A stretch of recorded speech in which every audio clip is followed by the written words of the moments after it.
Do you feel like those experiments, do you think they were helpful or useful in either helping you make the decision or actually preparing you for the mini retirement? Yeah, absolutely. And not all of them were planned experiments. So I want to be really clear.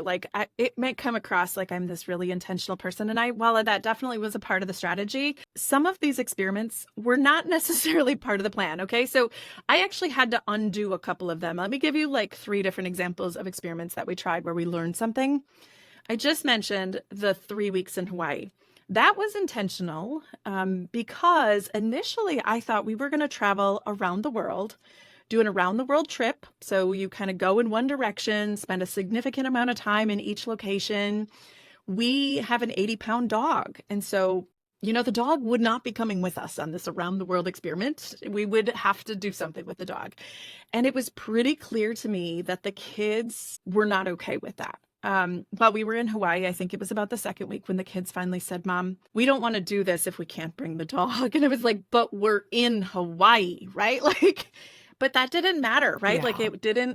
It was a part of the family. And if we were going to do this as a family, she needed to be a part of it. So that was a kind of like, okay, experiment number one is this isn't going to be somewhere where we can fly because our dog is not like therapy dog material, right? Like there was no way we were going to be able to bring the dog with on a flight.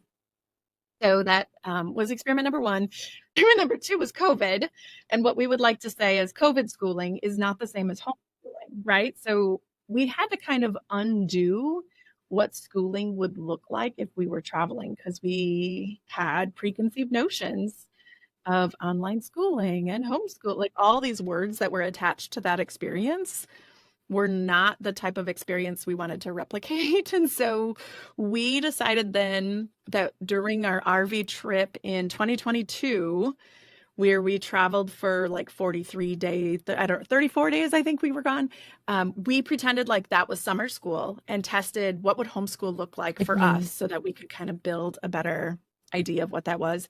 And again, not in order, but the other thing was the RV rental the first time, which was, I don't remember exactly what year, was really helpful because my husband is like a tinkerer. He has a wood shop and he's always fixing things. And I was really nervous that an RV is not going to be the place for a tinkerer, right? Like you can't bring a shop along Mm. and you don't have a ton of tools or a workshop. Like you can't build as many things in an RV that you can at home in a garage.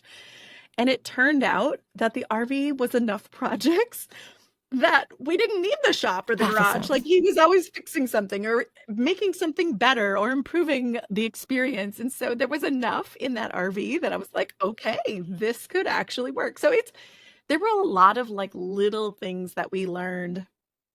And some that you can't really test them. We can talk through them, but you can't really test how we're going to act in the moment.